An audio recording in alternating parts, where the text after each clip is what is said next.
नमस्कार, मैं आकाश सर स्वागत करता हूं आपका अपने YouTube चैनल आकाश सर बंगा पर। पिछले वीडियो में आपने चैप्टर नंबर 6 के सभी न्यूमेरिकल देख लिए थे और मैं इस वीडियो में लेकर आया हूं आप लोगों के लिए चैप्टर नंबर 7 व्यतिकरण। तो व्यतिकरण के कुछ महत्वपूर्ण न्यूमेरिकल मैं आपको इस वीडियो में बताऊंगा। इससे पहले मैंने व्यतिकरण चैप्टर आपको बहुत अच्छे से पढ़ाया है कि जितने भी फार्मूले हैं वो आप याद कर लें। बोर्ड वाले न्यूमेरिकल सभी पढ़ाए जा रहे हैं। तो देखते हैं न्यूमेरिकल नंबर 4 कौन क्या है। इसमें बच्चे आप लोगों से कहा जा रहा है कि समान आवृत्ति वाली दो तरंगों के आयामों का अनुपात। दो तरंगे हैं, उनके आयामों का अनुपात दिया हुआ है। A1 बराबर 4 दिया हुआ है और A2 बराबर 9 दिया हुआ है, मतलब 4:9 दिया हुआ है। तो हमने इस तरह से लिख लिया इसमें। ओके, अब आगे उसमें कहा जा रहा है इनके अध्यारोपण से उत्पन्न परिणामी तरंग की अधिकतम एवं न्यूनतम तीव्रताओं का अनुपात ज्ञात कीजिएगा। तो अधिकतम यानी कि I maximum ratio I minimum, ये हमें निकालना है। ठीक है, अब देखिए कैसे निकलेगा। तो हम जानते हैं जो तीव्रता होती है वो आयाम के वर्ग के समानुपाती होती है। तो दोनों तरंगों का आयाम ये आपने पढ़ा होगा A1 प्लस A2 का होल स्क्वायर। तो I maximum is equal to A1 plus A2 का मतलब 4 प्लस 9 का होल स्क्वायर। इस तरह से आप देखेंगे I मैक्सिमम आपके पास आया, कितना आया 13 का स्क्वायर करेंगे इस तरह से ये होगा 169। इसको समीकरण 1 बना लो। अब आपसे कहा गया है मिनिमम, तो मिनिमम निकाल दो A1 माइनस A2 का होल स्क्वायर। तो I मिनिमम, तो A1 का मान कितना है देखिए 4 माइनस 9 का होल स्क्वायर। इसको आप देखेंगे कैलकुलेट करेंगे तो आपको तीव्रता का न्यूनतम मान प्राप्त होगा। तो यहाँ हो जाएगा -5 का स्क्वायर और इस तरह से ये 25 हो गया। समीकरण 2 रेशियो पूछा है बच्चे, तो इक्वेशन आपसे रेशियो पूछा है। तो रेशियो में जरा ध्यान देंगे, अधिकतम एवं न्यूनतम तीव्रताओं का। तो ये अधिकतम है, ये न्यूनतम है। तो equation first divide by second कर देंगे तो आप देखेंगे I maximum upon I minimum, तो 169/25। तो क्या रेशियो हुआ आप जैसा देख पा रहे हैं, I maximum I minimum is equal to 169/25। ये इस तरह से इस चैप्टर का सवाल नंबर 4 रहा। इसी के साथ आपको अगला सवाल बताया जाएगा और अगला सवाल क्या है वो देखिए। दो तरंगों के आयामों का अनुपात दिया है, जैसे इसमें दिया है वैसे इसमें दिया हुआ है। तो ये सवाल का नंबर है 5, A1 रेशियो A2। ठीक है, दो तरंगों के आयामों का अनुपात 4:3 है। यदि दोनों तरंगें व्यतिकरण करें तो महत्तम व न्यूनतम, ठीक है, अधिकतम व न्यूनतम तरंगों की तीव्रताओं का अनुपात निकालिए। तो अनुपात निकालना है, इसमें दिया है 4:3। वही जो इसमें पूछा गया वही इसमें करना है। I maximum I minimum is equal to question mark. Same process रहेगा बच्चे, जैसे इसको किया है वैसे इसको करना है और ये आप लोग करेंगे। ये जो सवाल है ये आप लोग करेंगे और इसका आंसर आप लोग देखेंगे और कमेंट बॉक्स में इसका कमेंट करेंगे। ठीक है, तो अब सवाल नंबर हम अगला देखेंगे, ये आप लोगों के लिए मैंने छोड़ दिया है। अब अगला सवाल देखेंगे, सवाल नंबर 6। सवाल नंबर 6 में क्या है को भी देखेंगे ध्यान से। आप लोग अपनी अपनी किताबों में, किताबें हैं आपके पास में, तो क्या है इसमें देखेंगे। इसमें दो तरंगें हैं, उनकी तीव्रताओं का अनुपात दिया हुआ है। ठीक है, तो क्या तीव्रताओं का अनुपात दिया हुआ है। तो पहली तरंग की तीव्रता I1 अनुपात I2 बराबर, उसमें कुछ वैल्यू दे रखी है तो 1:9 दे रखा है और आपसे कहा है कि इनके अध्यारोपण से जो परिणामी तरंग बनेगी तो उसकी अधिकतम तीव्रता निकालिए। और न्यूनतम तीव्रता निकालिए और दोनों का अनुपात बताइए क्या हो। तो I maximum ratio I minimum ये आपसे पूछा जा रहा है। ओके, अब आप क्या करेंगे कि आप जानते हैं तीव्रता होती है वो आयाम के वर्ग के समानुपाती होती है ना। तो इससे आप क्या करेंगे, I1 is equal to A1 square.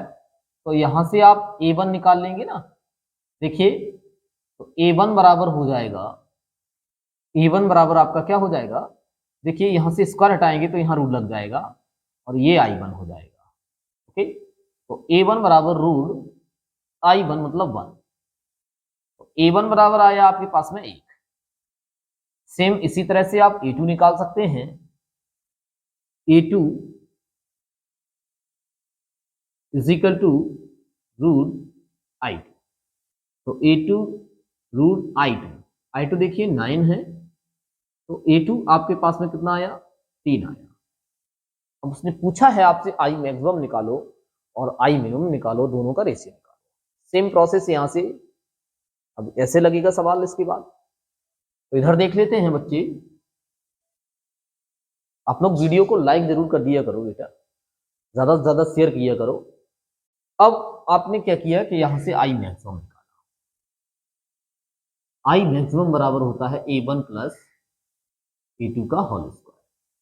तो यहां से आप कर सकते हैं आई मैक्सिमम, A1 का मान रख सकते हैं 1 प्लस 3 का होल स्क्वायर। इस तरह से आप देखेंगे आई मैक्सिमम, ठीक है। तो आई मैक्सिमम 16 हो गया, समीकरण 1 बना लेंगे। बिल्कुल ऐसे ही आप आई मिनिमम निकालेंगे। आई मिनिमम निकालने के लिए आप क्या करते हैं, A1 minus A2, A1 minus A2 का होल स्क्वायर, राइट है। तो देखिए आई मिनिमम A1 का मान रख लीजिए बच्चे, A1 का मान देखिए 1 है, माइनस 9 हो जाएगा, होल स्क्वायर हो जाएगा। तो आई मिनिमम -8 का होल स्क्वायर हो जाएगा। इस तरह से ये हो जाएगा आपके पास में 64। कितना हो गया, ये 64 हो गया। इसको बना दिया समीकरण 2। दोनों का अनुपात निकालना है तो equation first divide by second कर दो। तो equation first divide by second, तो I maximum upon I minimum is equal to 16/64। यहां से आप तो कैंसिल कर लेंगे तो 1/4 मतलब I maximum ratio I minimum 1/4। ये इसका बच्चे आंसर रहेगा। आप सभी लोग इसमें से सवाल नंबर 4, 5, 6 ये नोट करेंगे और ये 5वां जो नंबर है ये मैंने आप लोगों को ये दिया है, इसे आप सॉल्व करेंगे और अपनी अपनी किताबों में आंसर देखेंगे और कमेंट बॉक्स में कमेंट करके बताएंगे कि आंसर आया है या नहीं आया है। वीडियो को लाइक जरूर कर दिया करें बच्चे और बड़ी तसल्ली से पहले तो इस चैप्टर पढ़ा करो और फिर उसके बाद में नोमेटल। देखिए बच्चे, अब अगला सवाल है वो सवाल नंबर 8 है।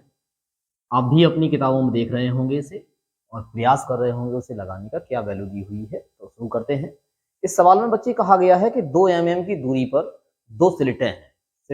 दो छिद्र हैं, उनके बीच की दूरी, जो बीच का स्पेस है वो 2 mm है।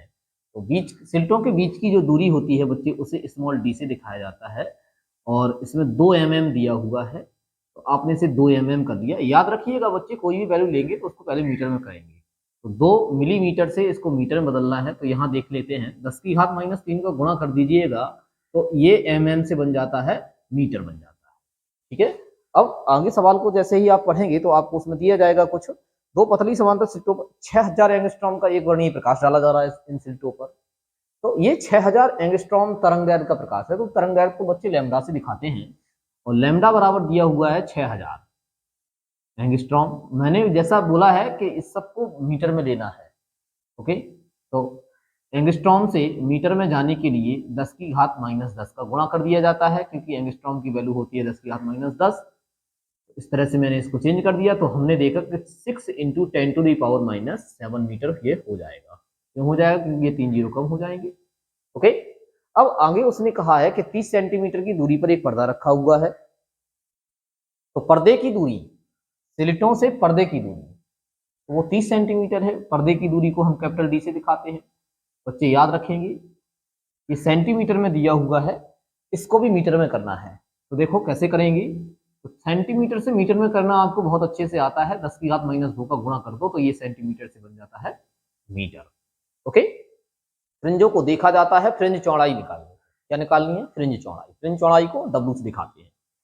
डब्ल्यू बराबर क्वेश्चन मार्क कर लिया। अब बच्चे इसमें बात करते हैं फार्मूले की। तो फ्रिंज चौड़ाई के फार्मूला जो मैंने आपको ड्राइव कराया था और दिया था उसमें, और आपने याद भी किया होगा। तो फ्रिंज चौड़ाई का व्यंजक होता है डब्ल्यू बराबर D lambda by D. Okay, ये इस फार्मूले में डब्ल्यू फ्रिंज चौड़ाई होती है और कैपिटल डी फ्रिंजों से पर्दे की दूरी होती है और लैम्डा तरंगदैर्घ्य होता है प्रकाश का। अच्छा, और ये डी क्या है? फ्रिंजों के बीच की दूरी, सिल्टों के बीच की दूरी होती है, जो बहुत ही कम होती है। तभी व्यतिकरण देख पाते हैं हम लोग, क्योंकि सिल्टों के बीच की दूरी ज्यादा होगी तो व्यतिकरण की घटना आपको नहीं समझ में आएगी। अच्छा चलिए, तो डब्ल्यू बराबर हमने क्या किया कि इसमें कैपिटल डी का मान रख दिया। ये दिख रहा है 30 × 10⁻⁻, लैम्डा बराबर हमने इसमें देखिए 6 × 10⁻⁷ अपॉन फ्रिंजों के बीच की दूरी भी दिख रही है 2 × 10⁻⁻। तो कैलकुलेट कर लेंगे। देखिए ये डिवाइड कर दिया आपने, तो यहां आप देख पाएंगे क्या हो जाएगा। बहुत गौर से देखिएगा, यहां हो जाएगा 9, 90 हो जाएगा। ये 10⁻³ ऊपर जाएगा तो ये प्लस का हो जाएगा, और ऊपर देखिए -9 हो जाएगा, और जैसे ये ऊपर जाएगा तो हो जाएगा 10⁻⁻6। ओके, इसको कैलकुलेशन करेंगे। तो यदि आप इसको और सॉल्व कर देते हैं तो 10⁻5, इसको हम क्या करेंगे, इसको हम mm में बनाएंगे। ओके, तो देखिए बच्चे, हम क्या करेंगे कि जितने अंक दशमलव लगाएंगे उतना पावर प्लस का बढ़ेगा। आगे लगाने से घात प्लस की बढ़ती है। तो मैंने क्या किया कि ये देखिए 2 अंक बाद दशमलव बढ़ा लिया, तो यहाँ 2 घात प्लस का बढ़ा देंगे। जैसे ही 2 घात यहाँ प्लस करोगे तो कितना बचेगा? 10⁻³ बचेगा। ये वैल्यू बच्चे mm की होती है। इस तरह से फ्रिंज चौड़ाई आपके पास में आई 0.09 mm मिलीमीटर। तो फ्रिंजों की चौड़ाई पूछी गई थी, ये आपका इस तरह से इसमें आंसर होगा। इसी के साथ हम सवाल नंबर 10 देखेंगे, और सवाल नंबर 10 में क्या है इसको आप भी पढ़ेंगे और देखेंगे, समझने का प्रयास करेंगे और उसका आंसर आउट करने की कोशिश करेंगे। अच्छा, सवाल नंबर 10 में क्या कहा जा रहा है? जैसा आप देख पा रहे होंगे, प्रकाश के व्यतिकरण संबंधी प्रेक्षण में 2 सिल्टों के बीच का अंतराल, देखो 2 सिल्टों के बीच का अंतराल, 2 सिल्टों के बीच की दूरी ये वही है। तो डी बराबर, स्मॉल डी बराबर दिया हुआ है 0.2 mm। ओके, मैंने कहा था आपको इसको मीटर में कर लेना है, तो 10⁻³ करके इसको हमने मीटर बना दिया, मिलीमीटर से मीटर बना दिया, तभी आपको उपयोग करना है वैल्यू को। ठीक है, अब आगे उसमें कह दिया गया है बच्चे, इनसे निर्गत प्रकाश के व्यतिकरण से 1 मीटर दूरी पर स्थित पर्दे पर, तो पर्दे तक की दूरी को कैपिटल डी से दिखाते हैं, और ये तो 1 मीटर दी हुई है, ये तो मीटर में ही दे रखा है, इसमें तो कुछ बदलना ही नहीं है। ओके, आगे चलते हैं। आगे कहा गया कि 3 मिलीमीटर चौड़ी फ्रिंजें बनती हैं। फ्रिंज चौड़ाई 3 मिलीमीटर, तो देखो बच्चे 3 mm, तो हम इसको क्या कर लेंगे? मीटर में कर लेंगे। 10⁻³ का गुणा करके ये मीटर में हमने बना दिया है। अब इसमें कुछ, अब इस सवाल में कुछ प्रश्न पूछे गए हैं। नंबर 1, स्लिटों पर आपतित प्रकाश की तरंगदैर्घ्य। ठीक है, तो पहला प्रश्न है स्लिटों पर आपतित प्रकाश की तरंगदैर्घ्य निकालनी है, लैम्डा निकालनी है आपको। ओके, फिर आगे इसमें कह दिया है तथा केंद्रीय दीप्त फ्रिंज से तृतीय अदीप्त फ्रिंज की दूरी।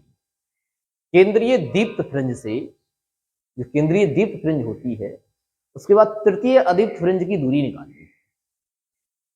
तो दूसरा सवाल है केंद्रीय दीप्त फ्रिंज से अदीप्त फ्रिंज की दूरी निकालनी है। तो अदीप्त फ्रिंज कौन सी है ये याद रखेंगे। अदीप्त फ्रिंज m बराबर 3 है। ठीक है, तो केंद्रीय से निकालना है तो यहां से आप निकाल सकते हैं xm बराबर क्वेश्चन मार्क, ये आपसे पूछा गया है। तो दो बातें कर दी गई इसमें। तो हम पहले लैम्डा निकालेंगे। लैम्डा इस फार्मूले से निकलेगा W बराबर d लैम्डा बाई डी। पहले सवाल को हम सॉल्व करेंगे। बच्चे तरंग दैर्ध्य पूछा गया है तो हम क्या करेंगे, लैम्डा बराबर हो जाएगा डब्ल्यू डी अपॉन डी। तो lambda is equal to W का मान रख लिया आपने 3 इंटू 10⁻³ स्मॉल डी, सिल्टों के बीच की दूरी ये देखिएगा, ये लिखी हुई है आपके सामने, आप इसको रख सकते हैं 0.2 इंटू 10⁻³ अपॉन कैपिटल डी का मान रख लीजिएगा बच्चे 1 मीटर है। बस इसको कैलकुलेट करना है। देखो यहां कैलकुलेट कर देते हैं इसको। लैम्डा इज इक्वल टू, देखिए ये एक अंक दशमलव पीछे ले जाएंगे तो 10⁻⁴ हो जाएगा और 3 का गुणा 2 में कर देंगे 6 हो जाएगा। इस तरह से यहां से आप देख पाएंगे 10⁻⁷ अपॉन 1 है, तो इस 1 का कोई मतलब ही नहीं बनता है ना। तो इस तरह से आपने इसको सॉल्व किया बच्चे। ये मीटर में आया है, किस में आया है, मीटर में आया है। इसे एंगस्ट्रॉम में बदल दो। 6 इंटू 10⁻⁷ है, तो इसको जब आप एंगस्ट्रॉम में कन्वर्ट करेंगे तो ये हो जाएगा बच्चे 6000 एंगस्ट्रॉम। यही इसका आंसर रहेगा। यदि आप इस एंगस्ट्रॉम को मीटर में बदलोगे तो ये यही पहुंच जाएगा। अब आपसे कहा जा रहा है कि दूसरा सवाल, ये तृतीय अदीप्त फ्रिंज की दूरी निकालनी है। तो अदीप्त फ्रिंज के लिए एक व्यंजक दिया जाता है बच्चे, xm बराबर m-1/2 d lambda by D. इस फार्मूले का उपयोग करते हुए आप अदीप्त फ्रिंज की दूरी निकाल सकते हैं। तो देखिए बच्चे इसमें क्या करेंगे, आप इसमें मान रख देंगे।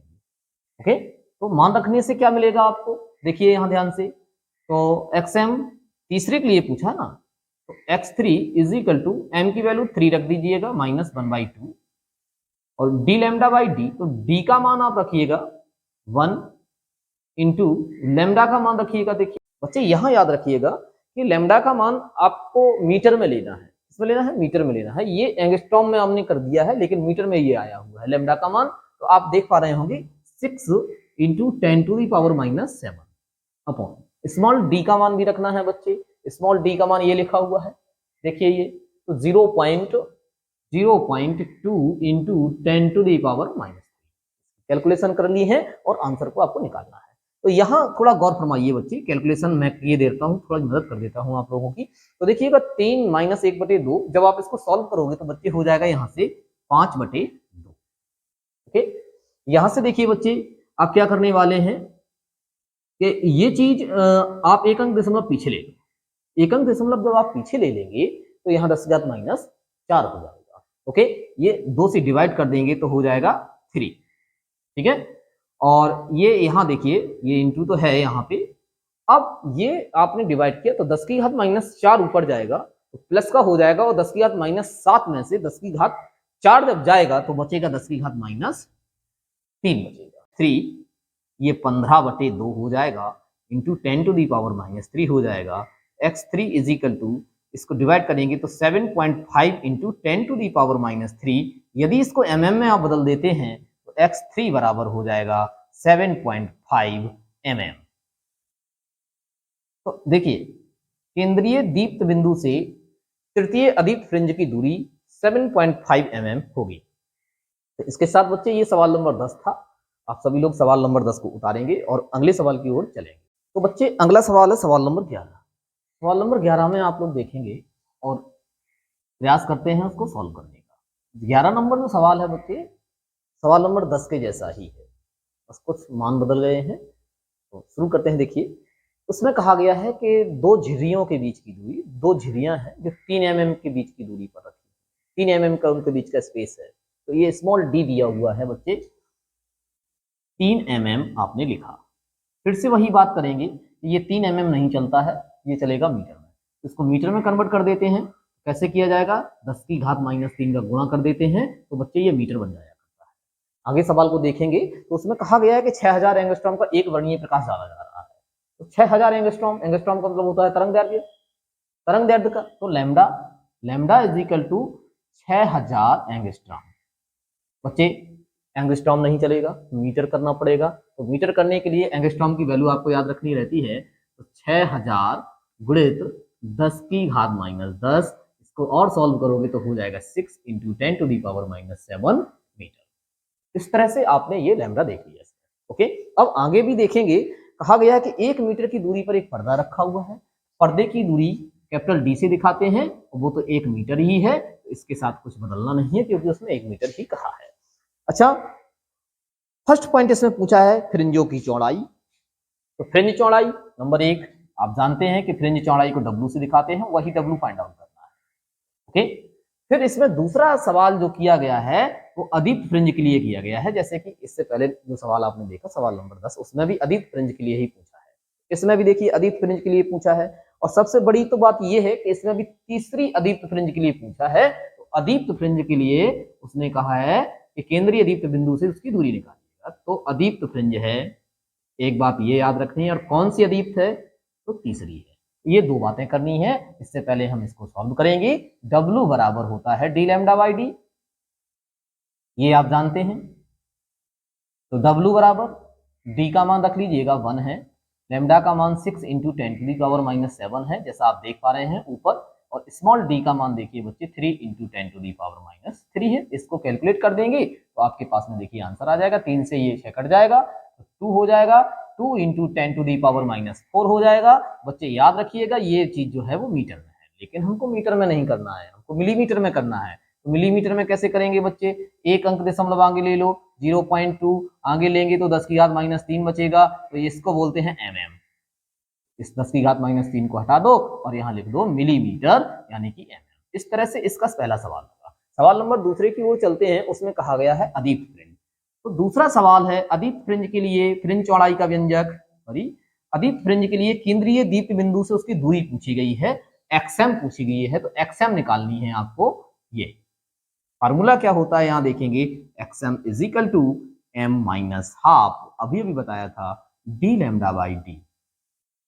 इस फार्मूले के थ्रू आप m का मान रख दीजिएगा। तो x3 = 3 - 1/2। ओके, d का मान 1 है और लैम्डा का मान 6 × 10⁻⁷ है, और स्मॉल d का मान ये देखिए 3 × 10⁻³ है। बस इसको कैलकुलेट कर दीजिएगा। x3 = इसको कैलकुलेट करेंगे तो 5/2 हो जाएगा। यहाँ देखिए ये कट जाएगा दो बार, ठीक है, इंटू 2 × 10⁻⁻, ये ऊपर जाएगा तो 4 हो जाएगा, ये 2 से 2 डिवाइड हो जाएगा। इधर देखिएगा आप x3 = 5 × 10⁻⁴। बच्चे याद रखेंगे मीटर में आया हुआ है, इसको मिलीमीटर में बनाना है। एक अंक दशमलव आगे ले लेंगे तो क्या हो जाएगा, 10⁻³ हो जाएगा। 10⁻³ को आप आसानी से आप मिलीमीटर बोल सकते हैं। तो देखिए यहाँ बच्चे, तो x3 यानी कि केंद्रीय दीप्त बिंदु से तृतीय दीप्त फ्रिंज की दूरी निकल के आ रही है आपके पास में 0.05 × 10⁻³ ओके, बस इसको आप mm लिख सकते हो, 0.5 mm। इस तरह से बच्चे ये सवाल नंबर भी आपका समाप्त होगा। तो सवाल नंबर 12 देखेंगे। सवाल नंबर 12 में बच्चे 2 mm के अंतराल पर स्थित दो झिर्रियां हैं। तो झिर्रियों के बीच की दूरी को बच्चे d से दिखाते हैं, और ये 2 mm, मैंने बोला था mm नहीं चलेगा। इसको हम काय में कन्वर्ट करेंगे, मीटर में कन्वर्ट करेंगे, 10⁻³ का गुणा करके ये मीटर बना दिया इसे मैंने। अभी आगे भी देखेंगे आप लोग, 5800 एंगस्ट्रॉम का तरंगदैर्घ्य का प्रकाश डाला जा रहा है इन पर। तो लैम्डा बराबर दिया हुआ है 5800 एंगस्ट्रॉम, इसको भी आप मीटर बना देंगे। तो देखिएगा लैम्डा = 5800 × 10⁻⁻10, ये बन गया मीटर। इसको सॉल्व कर देंगे 5.8 × 10⁻⁷ मीटर। ये अभी आगे देखेंगे आप, 1 मीटर की दूरी पर एक पर्दा रखा हुआ है, उस पर फ्रिंजें बनती हैं। तो पर्दे की दूरी 1 मीटर, ठीक है, उस पर फ्रिंजें बनती हैं। अब देखते हैं क्या फ्रिंजें बनती हैं। फ्रिंजों की फ्रिंज चौड़ाई निकालनी है। पहला सवाल फ्रिंज चौड़ाई। फर्स्ट पॉइंट W = फ्रिंज चौड़ाई। तो फ्रिंज चौड़ाई का सीधा सीधा व्यंजक होता है W और dλ/d। तो वो वहां से आप अप्लाई कर देंगे, आ जाएगा, जैसा कि यहाँ भी देख रहे हैं आप। दूसरे सवाल में कुछ बच्चे इस तरह से कहा गया है, केंद्रीय फ्रिंज से 5वीं दीप्त फ्रिंज की दूरी। अब बच्चे यहाँ से थोड़ा प्रश्न बदल गया है। अभी केंद्रीय फ्रिंज से अदीप्त फ्रिंज की दूरी पूछी गई थी, अभी केंद्रीय फ्रिंज से दीप्त फ्रिंज की दूरी पूछी गई है, वो भी 5वीं। m का नंबर 5 है, लेकिन फ्रिंज का व्यंजक दूसरा लग जाएगा क्योंकि फ्रिंज दूसरी है, दीप्त है, अभी तक अदीप्त हुआ करती थी। तो अदीप्त फ्रिंज के लिए पूछा गया है बच्चे, तो m बराबर कितना है 5। ओके, उससे पहले हम इसको सॉल्व करेंगे, फिर इसमें बाद में चलते हैं। तो देखिए यहाँ से इसका सवाल नंबर फर्स्ट पॉइंट है, सवाल नंबर 12 का फर्स्ट पॉइंट है। तो कैसे सॉल्व करेंगे, ये फार्मूला देखिए अभी तक याद हो गया होगा आपको। तो W बराबर डी लैम्डा बाई डी, इस फार्मूले में आप आसानी से इसमें मान रखेंगे। देखिए W बराबर डी का मान 1 है और लैम्डा का मान ये दिया हुआ, देखिए 5.8 इंटू 10 टू द पावर -7, 5.8 ये रख लिया आपने, अपॉन स्मॉल डी का मान भी दिया हुआ है बच्चे, देखेंगे ये लिखा हुआ है, mm वाला नहीं रखना है, याद रखना है, ये रखना है 2 into 10 to the power -3, 2 into 10 to the power -3। इसको सॉल्व कर देंगे बच्चे, W बराबर आपके पास आ जाएगा। ओके ना। अब देखिए कैसे सॉल्व करेंगे बच्चे, यहां से इसको काटेंगे ना। देखिए पहले तो इसका आप कैसे करेंगे, 2.8 कितना हो जाएगा ये, सॉरी 2.9 हो जाएगा ये। ओके, ये 10 की घात ऊपर जाएगा, तो 10 की घात ऊपर जाएगा तो ये प्लस का हो जाएगा, काय का हो जाएगा, प्लस का हो जाएगा, ये प्लस का हो जाएगा तो ऊपर बचेगा 10 की घात -4। ओके, एक अंक दशमलव आगे ले लो, एक अंक दशमलव जब आप आगे ले लेंगे तो हो जाएगा 0.29 इंटू 10 टू दी पावर -3। अब इस चीज को आप मिलीमीटर बोलते हैं, तो देखो बच्चे मिलीमीटर बोलते हैं तो आप लिख देंगे W बराबर 0.29 mm। अब दूसरी बात कहा गया है आपसे, ये दीप्त फ्रिंज के लिए निकालना है आपको, है ना। तो दीप्त फ्रिंज के लिए दीप्त वाला व्यंजक लगाइएगा। दीप्त फ्रिंज के लिए क्या व्यंजक लगता है, यहाँ देखेंगे सभी लोग, XM is equal to M D lambda by D, ये दीप्त फ्रिंज के लिए व्यंजक है बच्चे, ये अदीप्त फ्रिंज के लिए है। तो देखिए इसमें मान रखेंगे 5 5 1 5.8 into 10 to the power -7 upon small d का मान 2 इंटू 10 टू दी पावर -3। इसको सॉल्व करिए, तो सॉल्व करेंगे तो देखेंगे 5 इंटू 2.9, ये देखो डिवाइड कर दिया यहां से, into 10 to the power -4, 1.45 mm। इस तरह से ये सवाल हुआ। 13 है, और सवाल नंबर 13 में क्या कहा जा रहा है आप सभी अपनी अपनी किताबों में देखेंगे। उसमें कहा गया है कि यंग के व्यतिकरण प्रयोग में 5000 एंगस्ट्रॉम की तरंग दैर्ध्य के लिए, तो ये 5000 एंगस्ट्रॉम तरंग दैर्ध्य दिया हुआ है, लैम्डा बराबर 5000 एंगस्ट्रॉम, इसको आप मीटर में बदल लो, 5 × 10 की घात -7 मीटर। तो ये आपको तरंग दैर्ध्य दिया हुआ है प्रकाश का, और कहा गया है कि ये स्लिटों से 50 सेंटीमीटर की दूरी पर एक पर्दा रखा है। तो स्लिटों से पर्दे तक की दूरी को बच्चे कैपिटल डी से दिखाया जाता है, तो ये कैपिटल डी बराबर 50 सेंटीमीटर है। इस सेंटीमीटर को भी आप मीटर में कर लेंगे और वही आप उपयोग करेंगे, 10 की घात -2 का गुणा कर दिया तो ये मीटर चेंज हो गया। अब देखिए उसमें कहा जा रहा है आपसे कि स्लिटों के पर्दे रखे हैं, फ्रिंज की चौड़ाई दी हुई है, तो फ्रिंज चौड़ाई W से दिखाते हैं। तो W बराबर दिया हुआ है 0.04 सेंटीमीटर। ओके, इसको आप चेंज कर देंगे तो 0.04 सेंटीमीटर को मीटर में कर दीजिएगा, 10 की घात -2 गुणा करके, ये देखिए मीटर में चेंज हो गया। आगे देखेंगे आप, पर्दे पर केंद्रीय दीप्त फ्रिंज से तीसरी दीप्त फ्रिंज एवं दूसरी अदीप्त फ्रिंज की दूरी ज्ञात करिएगा। तीसरी दीप्त और दूसरी अदीप्त, तो पहला पॉइंट है तीसरी दीप्त। तो दीप्त फ्रिंज के लिए m बराबर 3 और दूसरी अदीप्त है, तो अदीप्त फ्रिंज के लिए m बराबर 2। ठीक है, यहां से आपको xm फाइंड आउट करना है और यहां से भी आपको xm फाइंड आउट करना है। देखिए बच्चे, तो दीप्त फ्रिंज के लिए m बराबर 3 दिया हुआ है और आपको ये xm निकालना है। इस सवाल में एक कमी है, क्या कमी है कि स्मॉल d का मान नहीं दिया हुआ है, तो हम पहले स्मॉल d का मान निकालेंगे, तो दोनों में अप्लाई कर देंगे। पहले ये सूत्र देखो, W बराबर डी लैम्डा बाई डी, तो यहां से आप स्मॉल d बराबर निकाल सकते हैं डी लैम्डा बाई W। तो d का मान देखिए 50 × 10 की घात -2 इंटू लैम्डा का मान देखिएगा 5 × 10 की घात -7 बटे W का मान देखिएगा ये लिखा हुआ है 0.04 इंटू 10⁻⁻²। ओके, इसको सॉल्व करना है भाई। सॉल्व कैसे करेंगे देखिएगा, small d is equal to इसका इसमें गुणा कर दीजिएगा, तो देखिए कितना हो जाएगा ये 250 इंटू 10⁻⁻⁹ अपॉन नीचे देखिएगा 4 इंटू, देखिएगा ये 2 अंक दशमलव पीछे जाएगा ना, तो माइनस का पावर यहाँ 2 और बढ़ जाएगा, 10⁻⁻⁴ हो जाएगा, और 10⁻⁻⁴ आप ऊपर ले जाओ, ऊपर ले जाओगे तो ये प्लस का हो जाएगा। राइट है, तो देखिए कैसे करेंगे आप इसको, d बराबर 250 इंटू 10⁻⁻⁵/4, इसको कैलकुलेट करना है बच्चे। देखिएगा 250 बटे 4 इंटू 10⁻⁻⁴, इसको आप डिवाइड करेंगे, देखिएगा कैसे डिवाइड होगा, तो डिवाइड कर देंगे तो उसके पास में आंसर आ जाएगा आपका।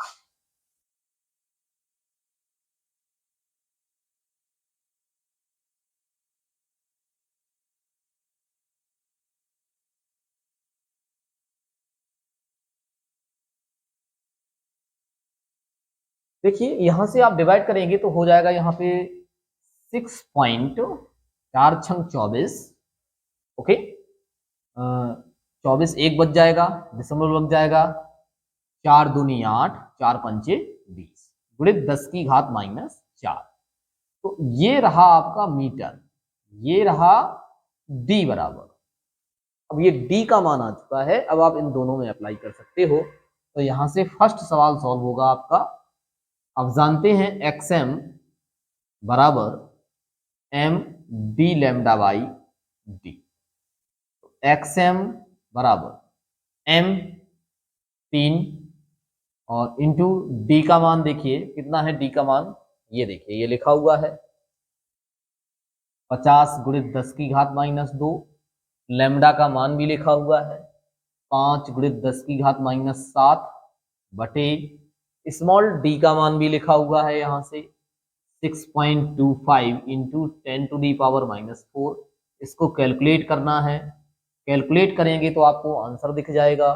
आंसर देखिए कैसे दिखेगा, तो बच्चे यहाँ गौर फरमाइएगा, ये देखिएगा 3 इंटू 5 इंटू 5 इंटू 10⁻⁻8। ओके, ये एक जीरो कम कर लिया इधर, 10⁻⁻, बटे 6.25। एक काम कर लीजिएगा बच्चे, आप ये दशमलव 2 अंक पीछे ले लो, दशमलव 2 अंक पीछे ले लोगे तो कितना हो जाएगा, 10⁻⁻2 हो जाएगा ये 10⁻⁻। अच्छा अब आप क्या करेंगे, यहां देखेंगे तो ये देखिएगा इस तरह से। राइट है बच्चे, कैलकुलेशन कुछ इस तरह से करनी है आपको। तो 3 इंटू 5 इंटू 5 इंटू 10⁻⁻⁴, क्योंकि ये ऊपर चला गया प्लस हो गया, यहाँ 6.25। अब आपको इसको कैलकुलेट करना है, तो कैसे करेंगे कैलकुलेट, कैलकुलेशन आपकी है और मैं भी यहाँ पे थोड़ी आपकी मदद कर देता हूं।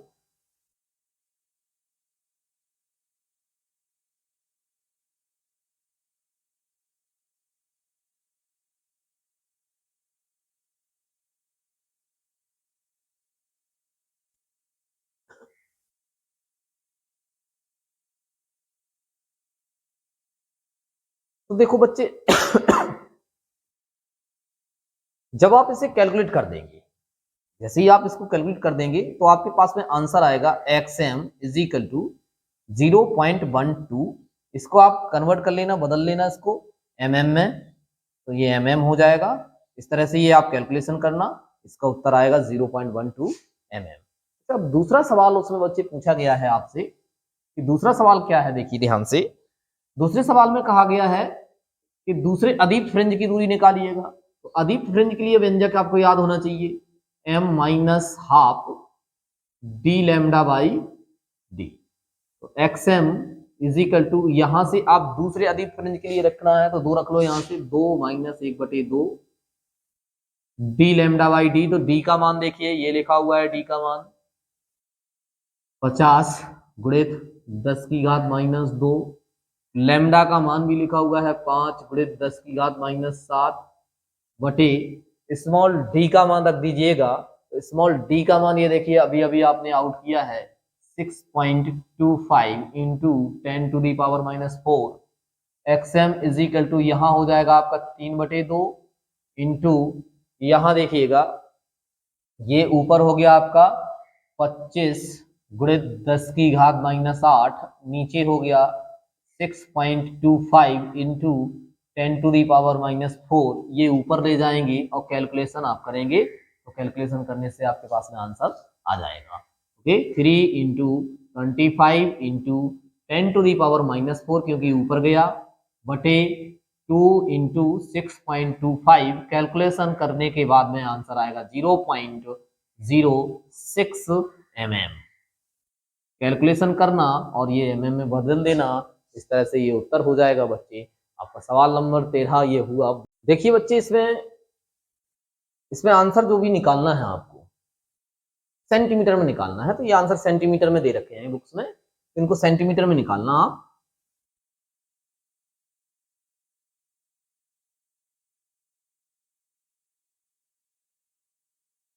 ठीक है, तो इनको सेंटीमीटर में बदलना है आपको।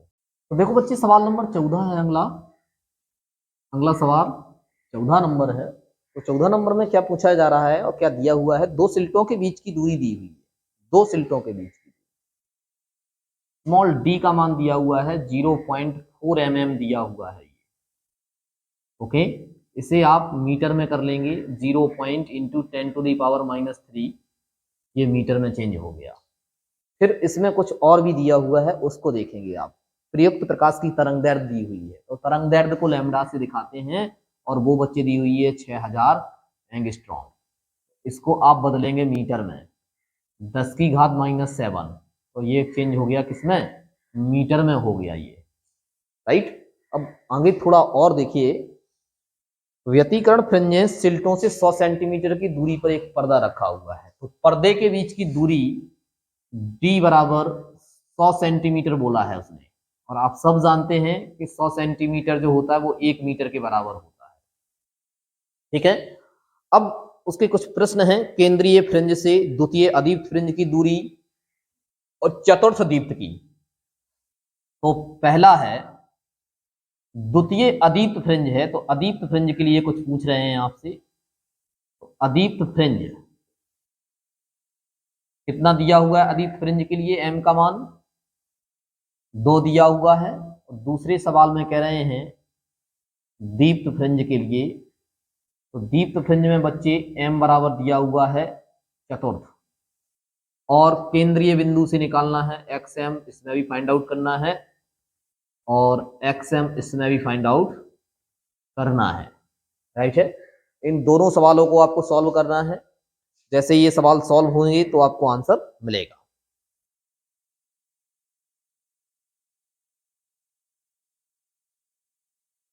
तो देखो बच्चे, इसमें आपको पहले तो अदीप्त फ्रिंज के लिए व्यंजक जो लगता है वो लगाएंगे आप। पहले सवाल को सॉल्व करने के लिए xm is equal to m minus half D lambda by D, ये फार्मूला अप्लाई करते हैं आप।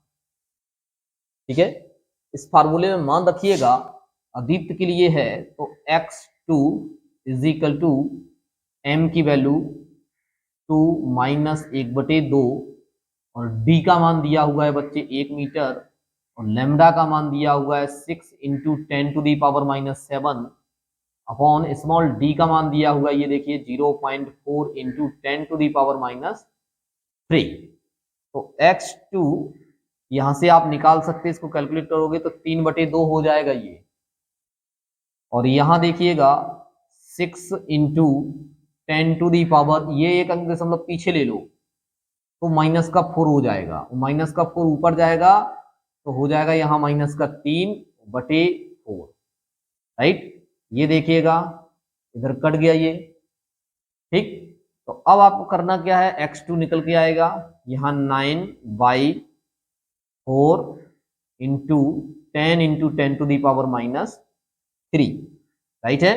तो देखिएगा x2 is equal to 90/4, into 10⁻³ इस 2.25 इसको काटोगे तो ये हो जाएगा और 10⁻³ बच्चे ये मिलीमीटर है, इसको मिलीमीटर बोलते हैं, तो इसको हटा दो तो x2 बराबर 2.25 10⁻³ को हमने क्या बोल दिया, mm बोल दिया। तो ये आंसर रहेगा आपका पहले सवाल का। इसी में दूसरा सवाल है, लेकिन बस अंतर ये है कि अब दीप्त व्यंजक के लिए देखना है। तो दीप्त व्यंजक के लिए क्या व्यंजक लगता है ये आप सभी को पता होना चाहिए, xm बराबर m d lambda by d। अब क्या हो रहा है यहाँ पे, चतुर्थ है, तो चतुर्थ के लिए चतुर्थ दीप्त व्यंजक के लिए देखना है। तो 4 d का मान देखिएगा 1 मीटर है, लैम्डा का मान देखिएगा 6 इंटू 10⁻⁷ है, स्मॉल d का मान देखिएगा 0.4 इंटू 10⁻⁻3। ओके, तो अब आप क्या करेंगे, x4 इज इक्वल टू यहाँ हो जाएगा 4 गुणे 6 गुणे, देखिए एक अंक दशमलव पीछे ले लिया 10⁻⁴ हो गया, और 10⁻⁴ ऊपर जाएगा तो प्लस का हो जाएगा, यहाँ बचेगा 10⁻3 4 से 4 कट गया, तो x4 बराबर 6 इंटू 10⁻⁻3 इसको बोलते हैं mm 6 mm। ये बच्चे देखिएगा इस तरह से ये सवाल लगेगा। सवाल नंबर 14। सवाल नंबर 15 है, और सवाल नंबर 15 में क्या है, ज्यादा कुछ नहीं है उसमें, बस थोड़ा ही अंतर है, तो देखते हैं उस अंतर को समझ लेते हैं। यंग के प्रयोग में प्रकाश की तरंगदैर्घ्य लैम्डा बराबर 6000 एंगस्ट्रॉम, तो लैम्डा बराबर 6000 एंगस्ट्रॉम दिया हुआ है, और इसे अब तक आप मीटर में बदलना सीख गए हैं, तो 10⁻⁷ कर दिया हो गया। सिल्टों के बीच का अंतराल दिया हुआ है, सिल्टों के बीच का अंतराल जो है बच्चे d बराबर 0.05 सेंटीमीटर है, तो इसको मीटर में करोगे आप 0.05 इंटू 10⁻⁻2 मीटर हो गया ये। ओके, आगे उसने कहा हुआ है तथा सिल्टों से पर्दे के बीच की दूरी 1 मीटर है, तो d बराबर 1 मीटर है, राइट। अब प्रश्न पूछ रहे हैं वो, तो क्या प्रश्न पूछ रहे हैं वो तो बता देते हैं आपको। कहा जा रहा है कि प्रथम अदीप्त तथा प्रथम दीप्त के मध्य की दूरी, प्रथम अदीप्त है और फिर प्रथम दीप्त के मध्य की दूरी निकाल। तो अदीप्त के लिए देखिएगा, अदीप्त व्यंजक के लिए m बराबर 1 दिया हुआ है, और दीप्त व्यंजक के लिए भी m बराबर 1 दिया हुआ है, और इनके दोनों के बीच की दूरी निकाल। ठीक है, कैसे करेंगे अब आप थोड़ा ध्यान देंगे। तो पहले आप अदीप्त व्यंजक के लिए व्यंजक लगा दीजिए। ठीक है, क्या व्यंजक होता है अदीप्त व्यंजक के लिए बच्चे, xm is equal to m minus 1/2 d lambda by d। ठीक है, तो आप क्या करेंगे कि यहां से आपने xm का मान रखा 1 माइनस 1/2, d का मान रखा 1 इंटू लैम्डा का मान रखा 6 इंटू 10⁻⁷ अपॉन d का मान रखा, देखिए ऐसा करते हैं कि 2 अंक दशमलव पीछे ले लेते हैं, 2 अंक दशमलव पीछे ले लेंगे तो 10 की घात, देखिए यहाँ एक स्टेप हम बढ़ा दे रहे हैं आप, तो तकलीफ ना हो इसलिए। यहाँ देखेंगे आप, इसको जब आप सॉल्व करेंगे तो यहाँ बच्चे 1/2 हो जाएगा, राइट है। 6 इंटू 10⁻⁷ अपॉन 5 इंटू 10⁻⁴, 2 अंक दशमलव पीछे ले लिया। ठीक है, अब आप क्या करेंगे, इसको सॉल्व करेंगे, 1/2 गुणित ये घातें ऊपर चली जाएंगी तो हो जाएगा 6/5, ये देखिएगा, राइट है। बच्चे इसको कैलकुलेट कर लेंगे, तो देखिए अब आप क्या देख पा रहे हैं कि x बराबर यहां आया आपके पास में, x बराबर जैसे ही आप इसको इसमें भाग देंगे तो भाग तो भी जा नहीं रहा है, तो भाग नहीं जाएगा तो क्या करेंगे, दशमलव लगा देंगे, 0 बढ़ाएंगे, तो ये हो जाएगा 0.6 इंटू 10⁻⁻3। ठीक है, तो x बराबर हो गया 0.6 mm। अब हमें क्या करना है कि ये तो हमने निकाला अदीप्त के लिए, ऐसे ही हम निकालेंगे दीप्त के लिए। बच्चे कैसे क्या करेंगे बहुत गौर से देखो। तो अदीप्त के लिए, दीप्त के लिए क्या रहता है, x बराबर d lambda by D lambda by M D lambda by D. तो x बराबर m का मान 1, d का मान भी इसमें दिया हुआ है 1, लैम्डा का मान भी दिया हुआ है 6 इंटू 10⁻⁷ अपॉन स्मॉल d का मान भी दे रखा है बच्चे 0.05 इंटू 10⁻⁻2। तो यहाँ हो जाएगा 6 इंटू 10⁻⁻7 और यहाँ हो जाएगा 5 इंटू 10⁻⁻4, दो अंक पीछे लिया है दशमलव। इस तरह से 6 इंटू 10⁻⁻3/5। ओके, अब आपको क्या करना है कि इसको सॉल्व करना है। तो यहां से जब आप सॉल्व करेंगे देखिएगा भाग कभी जा नहीं रहा है, 0 बढ़ाएंगे दशमलव लगाएंगे, अब ये जाएगा, कितनी बार जाएगा ये देखिए। x बराबर आया 0.12 mm। बच्चे उसने कहा है कि फ्रिंज चौड़ाई मतलब दोनों एकांतर क्रम में है, एक के बाद एक है, ठीक है, और दोनों के बीच की दूरी पूछी है। जैसे उसमें कहा गया है कि पहले अदीप्त फ्रिंज फिर दीप्त फ्रिंज, तो इस टाइप से फ्रिंजें बनती हैं, जरा समझेंगे। इस टाइप से फ्रिंजें बनती हैं, आप लोग थोड़ा ध्यान देंगे। ये देखिएगा, ये अदीप्त है और ये जो सफेद दिख रही है इसमें ये दीप्त है, ये फिर से अदीप्त आ गई। तो ये चीज है, ये चीज है अदीप्त दीप्त, अदीप्त दीप्त, फिर से अदीप्त है। तो ये पहली अदीप्त है, ये पहली दीप्त है, और इनके बीच का दूरी निकालना है। तो बच्चे ये आधी फ्रिंज चौड़ाई के बराबर होता है यहां से। तो क्या करेंगे, इसको घटा के निकालेंगे, दीप्त में से अदीप्त को घटा देंगे, निकल के आएगा। तो देखेंगे बच्चे x, इसको आप मान लो अदीप्त, इसको क्या मान लो, अदीप्त लिख लो यहाँ पे, थोड़ा ठीक लगेगा, आपने अदीप्त के लिए निकाला है। और यहां लिख लो आप दीप्त, ठीक है। तो क्या करेंगे, दीप्त में से अदीप्त को घटा देंगे, तो फ्रिंज बीच की दूरी निकल के आ जाएगी, दोनों के बीच की दूरी निकल के आ जाएगी। तो देखिएगा इसका मान कितना है, इसका देखिए 0.12 माइनस इसका मान है 0.6, इस तरह से आंसर आया 0.6 mm। तो बच्चे इस तरह से ये सवाल सॉल्व होगा, इस तरह से ये सवाल लगेगा। ये सवाल नंबर 15 था, बस इसमें ये थोड़ा अलग था। और यदि आपको एकांतर क्रम में पूछा जाए तो ऐसे ही आपको करना है, नोट करेंगे इसे।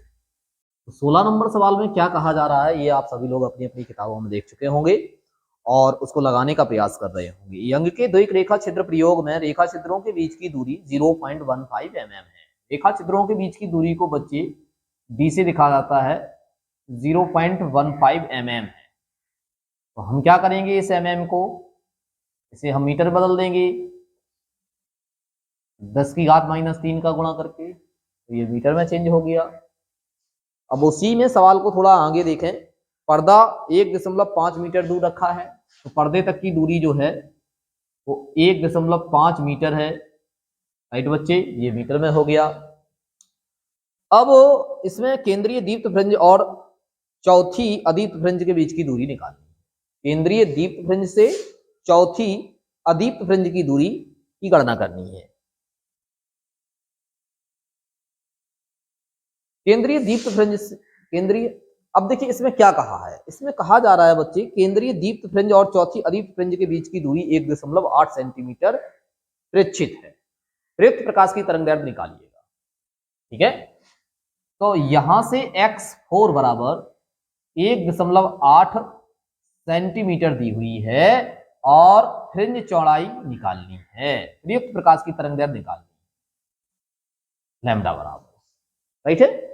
तो ये सब बात को आपको ध्यान में रखना है। अब कौन सी फ्रिंज है, अदीप्त है, याद रखना, उसने कहा है अदीप्त फ्रिंज के बीच की दूरी दी हुई है। तो ये जो कॉन्सेप्ट है अदीप्त फ्रिंज के लिए है, ये जो दूरी दी हुई है किसके लिए दी हुई है, अदीप्त फ्रिंज के लिए दी हुई है।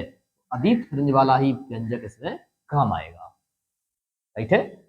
फॉर्मूला क्या रहता है अदीप्त फ्रिंज के लिए, आप जानते हैं xm बराबर m-12 d lambda by d। Okay, यहां से आपको पता है कि x4 बराबर हो जाएगा m-12 d lambda by D. इसमें मान रखेंगे, देखो इसका मान दिया हुआ है 1.8 इंटू 10⁻⁻²। देखो सेंटीमीटर से इसको काय में कर दिया है, मीटर में कर दिया है। ओके, आप लोग ध्यान रखेंगे, इसको सेंटीमीटर से काय में किया गया है, मीटर में किया गया है, तो ये मीटर में कन्वर्ट कर दिया, राइट। आप चाहें तो अलग से भी लिख सकते थे। ये इसमें आप मान रखेंगे बराबर m का मान कितना है, देखिए यहाँ m का मान मैंने बताया है, m 4 के लिए m बराबर 4 दिया है, अदीत फ्रिंज के लिए m का मान 4 है। ओके, तो ये m का मान हो जाएगा यहाँ पे 4, क्योंकि चौथी अदीत फ्रिंज कहा है सवाल में, तो बच्चे यहाँ से यहाँ लिख भी सकते हैं आप m बराबर 4, राइट बच्चे। तो यहाँ से 4 रखेंगे, -1/2, यहाँ d का मान 1.5 और लैम्डा तो निकालना ही है, बटे स्मॉल d का मान देखिए बच्चे 0.15 इंटू 10⁻⁻3, राइट। इसको कैलकुलेट करना है, तो ध्यान दें 1.8 इंटू 10⁻⁻2, इसको आप सॉल्व करेंगे तो बच्चे देखिए कितना हो जाएगा, 7/2 हो जाएगा। यहाँ देखिएगा 1.5 लैम्डा, यहाँ देखिएगा 1.5 गुणे 10⁻⁻4, एक अंक दशमलव पीछे ले लिया। क्यों ले लिया अब आपको समझ में आएगा, ये कैंसिल हो जाएगा आपका, राइट है। तो इसको ऊपर करेंगे 1.8 into 10⁻⁻2 is equal to 7 into 10⁻4, क्योंकि ये माइनस से प्लस हो गया, बटे 2, ठीक है। और ये रहा आपका लैम्डा, ये रहा आपका लैम्डा जिसको आप निकाल रहे हैं, तो बस इसको आप कैलकुलेट करना है, राइट है। तो देखिएगा हो जाएगा 7 into 10⁻4 lambda is equal to यहाँ हो जाएगा 2 इंटू 1.8 इंटू 10⁻2। ओके, इसको आप फिर से सॉल्व करें, थोड़ा आगे बढ़ाएं, प्रयास करें। मैं भी यहाँ सॉल्व कर रहा हूं और आप देख ही रहे होंगे। 7 इंटू 10⁻4, देखिए इधर से, तो देखो बच्चे लैम्डा इज इक्वल टू यहां देखेंगे आप 3.6 इंटू 10⁻2 अपॉन, ये 10 की घात आप ऊपर ले जाएंगे 4, तो हो जाएगा -6 और नीचे बचा 7। जैसे ही आप ये ऊपर ले जाएंगे तो हो जाएगा 10 की घात -6। इसको आप डिवाइड कर देंगे, डिवाइड कर देंगे तो आप, अच्छा एक मिनट और थोड़ा देख लो बच्चे, लैम्डा इज इक्वल टू इसको ऐसे कर लो, एक अंक दशमलव पीछे ले लिया तो 10 की घात -7। इसकी कैलकुलेशन करेंगे, जैसे ही आप कैलकुलेशन करेंगे तो आपके पास में उत्तर आएगा, इसमें सीधा उत्तर निकल के आएगा बच्चे। जैसे ही आप इसको डिवाइड करेंगे तो आपको देखने को मिलेगा 5.143 इंटू 10⁻⁻7। ये बच्चे मीटर में है, तो हम क्या करेंगे बच्चे 3 अंक दशमलव पीछे ले जाएंगे, तो 3 अंक दशमलव पीछे ले जाएंगे तो 3 घातें बढ़ जाएंगी माइनस की ओर, तो ये हो जाएगा 10⁻⁻10 और इसे बोलते हैं एंगस्ट्रॉम। इस तरह से 5143 एंगस्ट्रॉम इस सवाल का आंसर रहेगा। आप लोग इसको नोट करेंगे और वीडियो को लाइक जरूर करेंगे, ज्यादा से ज्यादा शेयर करेंगे। इस प्रकार बच्चे ये सवाल नंबर 16 रहा, चैप्टर नंबर व्यतीकरण चल रहा है। इस वीडियो का ये आखिरी सवाल है। इस चैप्टर से रिलेटेड कुछ और भी न्यूमेरिकल हैं जो मैं अगले वीडियो में लेकर आऊंगा। तब तक के लिए आप लोग पढ़ते रहिए। Thank you.